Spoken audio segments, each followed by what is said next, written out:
탄핵 각하를 당론으로 채택해야 한다고 말씀드리고 싶습니다. 헌법재판소 재판관들은 평의를 열었지만 시작 1시간 만에 마쳤습니다. 선고 일정이 발표될 것이라는 관측이 나왔지만 결정은 되지 않았다고 헌재 측은 밝혔습니다.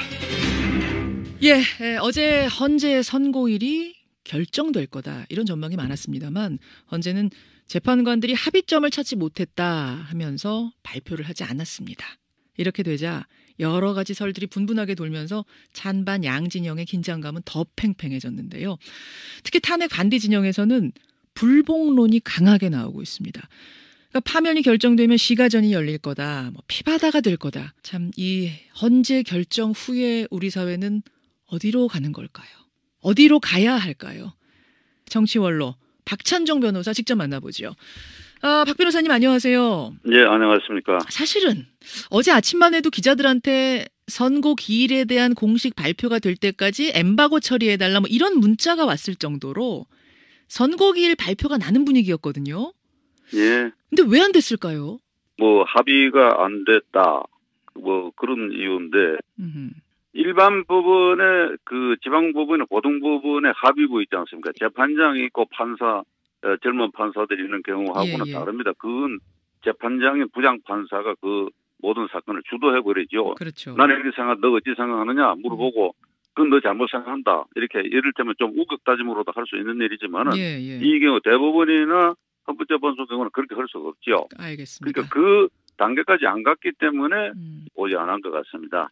마음을 정했다 이렇게 다 전원이 일치하지 않았기 때문에 선고기일을 잡지 못한 게 아닌가. 8사람이 각각 다 마음을 아직 못 정했다. 그 단계가 아닌가 싶습니다. 즉 그런 가능성이 하나 있고 또 하나는 선고기일을 반드시 3일 전, 4일 전 이렇게 할 필요는 없다. 바로 전날이라도 발표할 수 있다. 규정이 따로 없기 때문에 그런 걸 수도 있다는 얘기도. 한 경우도 있었기 때문에 바로 전날 할 수도 있다.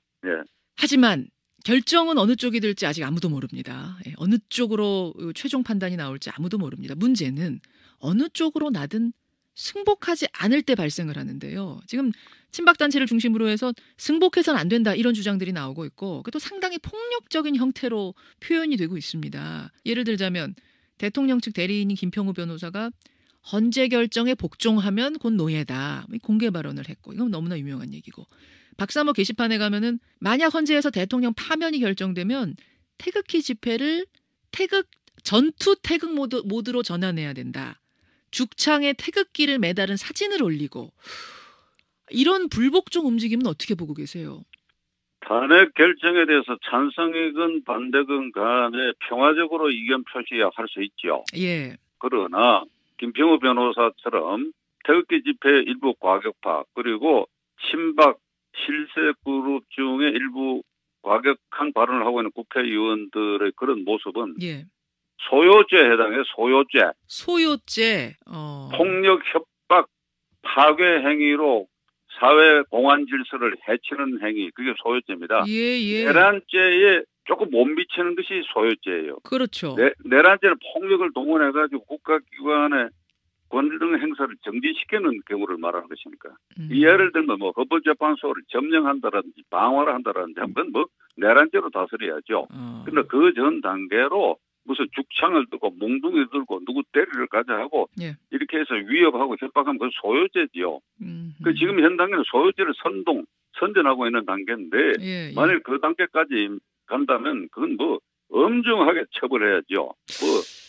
지금 근데 그게 가만히 둡니까? 그건 이쪽 탄핵 찬성하는 쪽이 기각이 됐을 때도 만일 그렇게까지 나간다면 그걸 그래야지요. 이게 경제적으로 따져도 지금 문제가 심각합니다. 삼성경제연구소가 내놓은 보고서 보니까요. 우리 사회가 지금 겪고 있는 갈등으로 인해서 파생되는 경제적인 손실이 연간 최대 462조다. OECD 국가 중에 뒤에서 두 번째. 근데 이게 만약 탄핵이 결정됐는데 깨끗이 승복 안 하고 갈등이 폭발하게 되면 경제적인 손실 어마어마할 거다. 이런 얘기도 있더라고요. 지금보다 갈등이 더 커지면 상당히 심각해지는 거죠. 어느 쪽이든지 간에 폭력을 수반하고 유도하고 하는 것은 소요죄다. 명백하게. 김평우 변호사가 말하는 그런 식으로 몽둥이 들고 죽창 들고 그건 완전히 소요죄를 선동하고 있는 것이니까 그거 걱정할 필요 없습니다. 탄핵이 인용됐을 때 결정됐을 때 지금 김평우 변호사 등이 말하는 그런 사태를 우려할 수 있는데 저는 절대로 그 사태가 안 일어나라고 생각합니다. 어떻게 그렇게 확신하세요? 지금 상황 보면은 굉장히 뭔가 해야 된다, 우리가 들고 일어나야 된다 이런 분위기인데. 그거는 태극 집회에 모여 있는 사람들의 이게 성분이라 그럴까, 모이게 된 동기, 예. 그 자발적으로 간 사람도 많이 있어요. 제가 아는 사람들도. 예. 그러니까 박사모 회원도 아닌 사람들도, 나이 든 사람들 중에 예. 제 동창이나 제가 아는 사람들 중에도 가는 사람들이 있다고, 간다고 예. 그러더라고. 그러니까 그런 사람들의 경우에 절대 폭력성으로 변화하지 않을 것이다. 저는 이렇게 생각합니다. 자발적으로 간 사람들. 근데 지금 보면 말입니다. 탄핵 심판은 아니지만 그 박영수 특검, 그분 집 앞에서 연일 시위가 벌어지고 있답니다. 야구 방망이가 등장하고 확성기 틀어놓고 살해 위험 나오고 이런 걸 볼 때는 이게 상당히 좀 위험한 수준까지 시위 문화가 가고 있는 건 아닌가 싶어요. 박영수 특검 집 앞에서 폭력성 시위하고 하는 그거 자체 범죄입니다. 그런데 왜 경찰이 그걸 단속하고 처벌하지 않는지 나는 의문입니다. 그게 무슨 여러 말 할 것 없어요. 그 자체가 범죄예요. 아니 뭐 집회 신고를 받았다 이러더라고요. 집회 신고를 받았지만 그 폭력성이 동반되고 협박하고 있잖아요. 예. 공포심을 느낄 정도로 협박하고 있는데 그걸 왜 경찰이 안 다스립니까? 왜 안 다스리는가? 그게 범죄가 아니면 뭐가 범죄가 됩니까? 우리 박찬종 변호사께서는 뭐 질곡의 시대를 쭉 현대사를 다 겪어오셨는데 이런 식으로 시위는 뭐 여러 번 있었습니다만 집 앞에 가서 가족들까지 위협을 느끼게 하는 이런 시위가 예전에도 있었나요? 제 기억으로 처음 있는 일이. 그렇죠. 요즘 왜 이렇습니까? 집 주소, 헌법재판관의 집 주소를 공개하고 가서 살해하자라고 하고 가족을 협박하고 왜 이러는 거죠? 그러니까 그 태극기 집회를 주도하는 중심 세력이 이성을 잃은 태도지요. 이성을 잃어. 내가 이런 얘기하면 또 우리 집 앞으로 몰려올 건데. 이런 걸 걱정해야 되는, 말하기 전에 이런 걸 걱정해야 되는 사회가 됐다는 게 참 슬픈 건데. 예. 그러네요. 근데 실은 이분들이 스스로를 보수다 이렇게 얘기를 하는데, 근데 저희 이제 청취자들 문자 오는 걸 보면 내가 보수인데 그 폭력적이고 선동적으로 뭐 불복하자 하고 이런 사람들을 보수라고 하지 말아라. 보수는 그런 거 아니다. 이런 의견들 많이 보내주세요. 진짜 보수는 어때야 된다고 생각하세요? 진짜 보수. 그러니까 태극기 집회에 동원되는 사람은 박근혜 대통령을 열렬히 지지하는 단체, 박사모를 비롯해서 열렬히 지지하는 사람들의 모임 이렇게 표현해야죠. 보수단체는 지금 없습니다. 대한민국에. 보수정당도 없습니다. 그러면 새누리당이나 자유한국당은 보수당이고 그럼 더민주당은 진보정당입니까? 그렇지 않아요. 이 두 개 정당을 다 싸잡아서 본다면 보수정당이라고 이럴 만한 수준에 이르질 못했어요. 그렇게 보세요. 국회가 국회답고 정당이 정당답고 그래야지. 국회가 맨날 싸움하고 그렇게 하고 공천을 엉터리 하고 하는 거 그런 정당을 왜 보수정당이라고 합니까? 보수정당이 미달한 형편없는 정당들이죠. 최소한으로 그것이 정립됐을 때 그게 비로소 보수다. 알겠습니다. 진짜 보수 아니다.